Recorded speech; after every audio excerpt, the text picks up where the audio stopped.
आज की कहानी है श्री भीमेश्वर। यह ज्योतिर्लिंग गुवाहाटी के पास ब्रह्मपुर पहाड़ी पर अवस्थित है। इस ज्योतिर्लिंग की स्थापना के विषय में शिव पुराण में यह कथा दी गई है। प्राचीन काल में भीम नामक एक महाप्रतापी राक्षस था। वह कामरूप प्रदेश में अपनी मां के साथ रहता था। वह महाबली राक्षस राज रावण के छोटे भाई कुंभकर्ण का पुत्र था, लेकिन उसने अपने पिता को कभी देखा न था।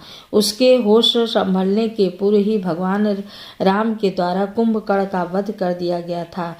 जब वह युवावस्था को प्राप्त हुआ तब उसकी माता ने उससे सारी बातें बताई। भगवान विष्णु के अवतार श्री रामचंद्र जी द्वारा अपने पिता के वध की बात सुनकर वह महाबली राक्षस अत्यंत संतप्त और क्रोध हो उठा।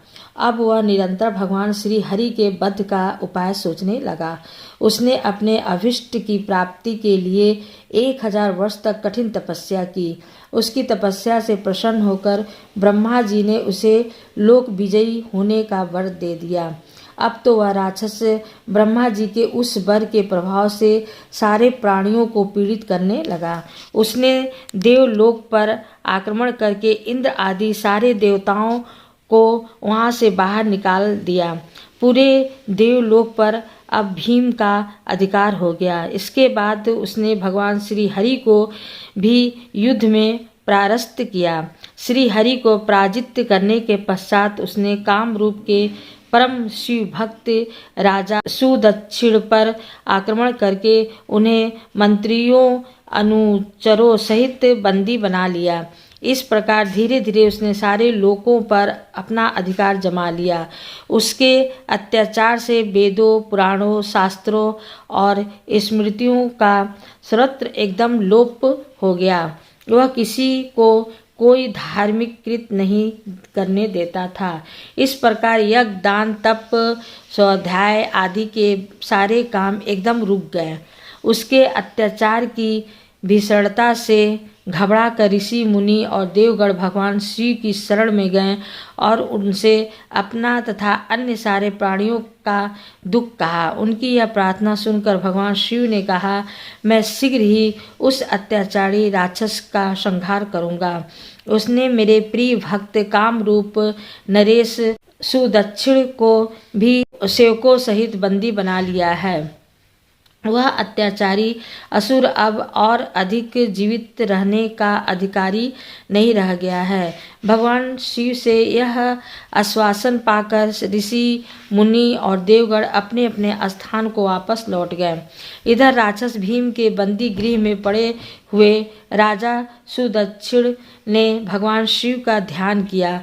वे अपने सामने पार्थिव श्रीलिंग रखकर अर्चना कर रहे थे। उन्हें ऐसा करते देख क्रोधोन्मत्त होकर राक्षस भीम ने अपनी तलवार से उस पार्थिव शिवलिंग पर प्रहार कर दिया, किंतु उसकी तलवार का स्पर्श उस लिंग से हो भी नहीं पाया कि उसके भीतर से साक्षात भूत भगवान शंकर जी वहाँ प्रकट हो गए।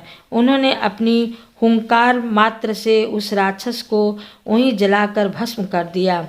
भगवान शिव जी का यह अद्भुत कृत्य देखकर सारे ऋषि मुनि और देवगण वहाँ एकत्र होकर उनकी स्तुति करने लगे। उन लोगों ने भगवान शिव से प्रार्थना की कि महादेव, आप लोग कल्याणार्थ अब सदा के लिए यहीं निवास करें। यह क्षेत्र शास्त्रों में अपवित्र बताया गया है। आपके निवास से यह परम पवित्र पुण्य क्षेत्र बन जाएगा। भगवान शिव ने उन सबकी यह प्रार्थना स्वीकार कर ली। वहाँ वह ज्योतिर्लिंग के रूप में सदा के लिए निवास करने लगे। उनका यह ज्योतिर्लिंग भीमेश्वर के नाम से विख्यात हुआ। शिव पुराण अध्याय 19 से 21 में यह कथा पूरे विस्तार से दी गई है। इस ज्योतिर्लिंग की महिमा अमोघ है। इसके दर्शन का फल कभी व्यर्थ नहीं जाता। भक्तों की सभी मनोकामनाएं यहाँ आकर पूर्ण हो जाती है। धन्यवाद।